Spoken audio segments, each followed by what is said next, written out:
helping people to start thinking in terms of these virtuous or vicious cycles. Because what you're describing is this death spiral, right? That's a vicious cycle that creates the sequence of actions as a result of bad incentives and intervention that's not well thought out, that leads to the destruction of the currency and the destruction of standards of living for everyone, right? It's a cyclical thing. Once it builds inertia, it's really hard to stop. Yeah. Right. And Mises has this great quote, right? There's no means of avoiding the final collapse of a boom brought about by credit expansion. Like once you start printing money, you have two options. You're either going to keep printing it until you hyperinflate the currency, or you're going to summon the gumption at some point to stop printing it, which almost never happens. Yeah. And you let everything crash back down to economic reality. So they're both bitter pills. And then on the other side, we have this virtuous cycle we're talking about with Bitcoin, right? Where the production costs are increasing every 4 years, thereby increasing the purchasing power of savers and lowering your prices, right? Like if you denominate, I saw the chart the other day, house prices in terms of Bitcoin are down like 99.9% over the past 10 years. You know, the house that cost whatever the number was, 1,000 Bitcoin 5+ years ago is like 5 Bitcoin today. You know, it's like just collapsing.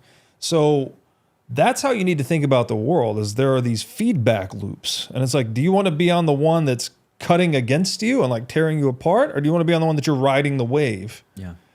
And that's how, this is like, money's complicated, but that's pretty damn close to how it works, right? They are these spirals. That's what makes it so hard. And you and I share that same mission. We want to orange pill people. Yeah. We want to wake people up to this. But do you want the guy who studied electrical engineering for 4 years? Or do you want the guy who's been an electrician for the past 12 years? The experience.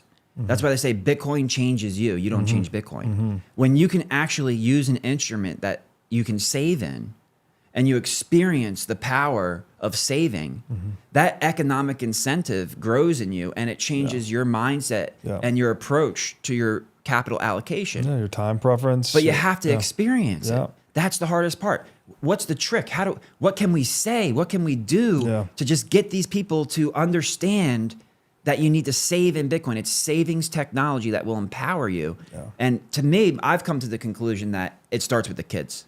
Yeah. It really, one of my biggest missions here in Florida is I want to start a private school that teaches kids from the beginning, first of all, taxes and understanding business processes, gardening, self-defense, exercise, weightlifting. All these things are really more important than all the other things that you learn. Our curriculum is garbage, and we're teaching our kids from the start, then we're setting them up for failure.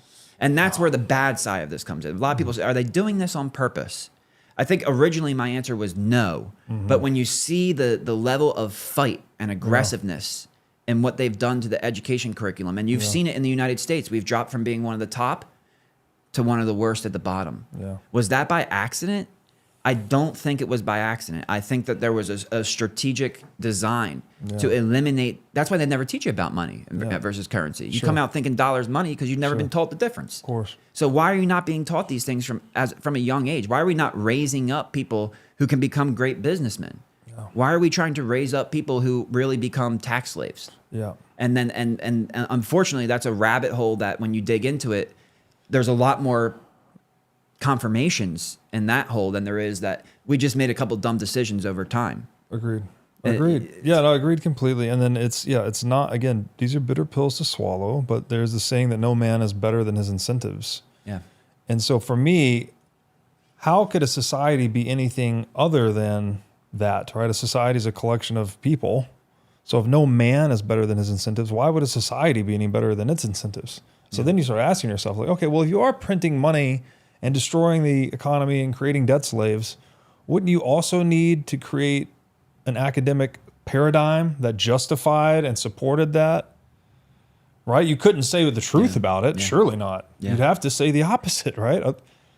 So this whole, like, I guess one thing that Bitcoiners, we're very adversarial in general, but I think one thing we would broadly agree on is that incentives are probably the most important thing in determining the shape of society and the shape of individual paths through life, right? That we are incentive responsive creatures, and we have a very bad incentive problem right now in the money.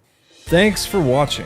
If you enjoyed this episode, click here to find more just like it, and here to find our most recent episode. Also, make sure to like this video to help shine light on the corruption of money, and be sure to subscribe to this channel to stay connected.